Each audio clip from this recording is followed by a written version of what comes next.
লাইফে first time যারা পায়েস রান্না করবে তারাও এইভাবে করলে পায়েসটা খেতে অবশ্যই সুন্দর হবে।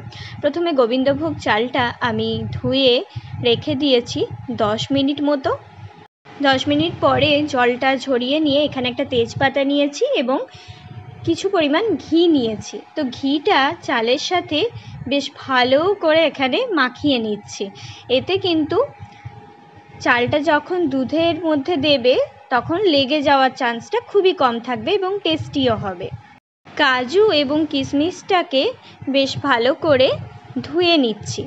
এটা আগের থেকে ধুয়ে রেখে দিতে হবে। এরপর কড়াইয়ে দুধটা বসিয়ে দিয়েছি দুধটা গরম করে নেওয়ার জন্য। তো দুধটা যখন একটু গরম হয়ে আসবে ঠিক তারপর এখান থেকে 2 ডাবু মতো দুধ আমি তুলে রাখছি একটা অন্য বাটিতে। তার কারণ এই দুধটার সাথে আমি মিশিয়ে নেব একটু গুঁড়ো দুধ।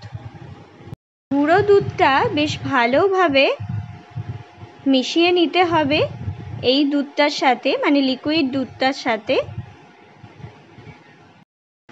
তারপর আমি দুধের মধ্যে যে চালের সাথে ঘি মিশিয়ে রেখেছিলাম সেই মিশ্রণটা দিয়ে দিলাম। এবার এটাকে একটু ফুটতে দেব কিছুক্ষণের জন্য। এই সময় আমি অল্প সময়ের জন্য ঢাকনাটা দিয়ে দেব।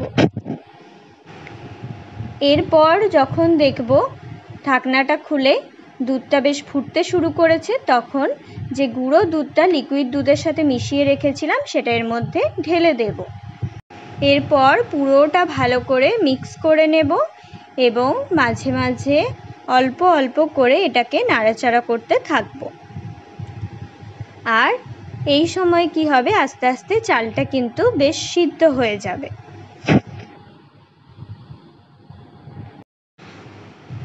এইভাবে দেখো দুধটা একটু কমে এসেছে এবং চালটা অল্প সিদ্ধ হয়ে গেছে।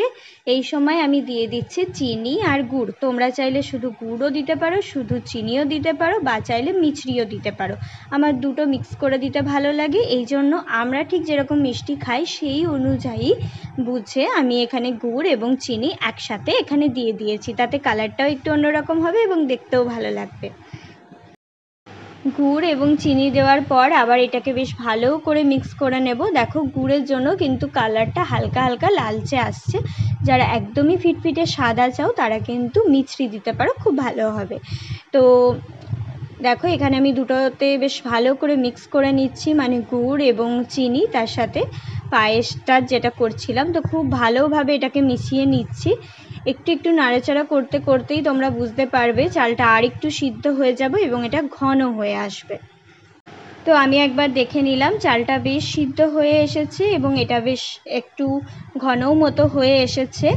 এরপর আমি গ্যাসের ফ্লেমটা অফ করে দেবো। এরপরেও কিন্তু একটা কাজ আছে এবং গ্যাসের ফ্লেমটা অফ করে এটা ঢাকা দিয়ে রেখে দিলাম। এরপর যে কাজটা করছি সেটা অবশ্যই গ্যাসের ফ্লেমটা অফ করার পরেই করব, কারণ এটা যদি আগে তোমরা পায়েসে দাও তাহলে কিন্তু পায়েসটা একটু টক হয়ে যেতে পারে।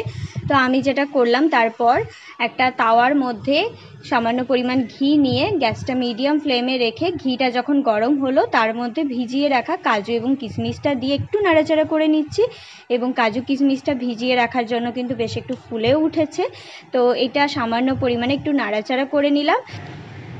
এরপর এটা আমি দিয়ে নেব যে পায়েসটা করেছি তার মধ্যে।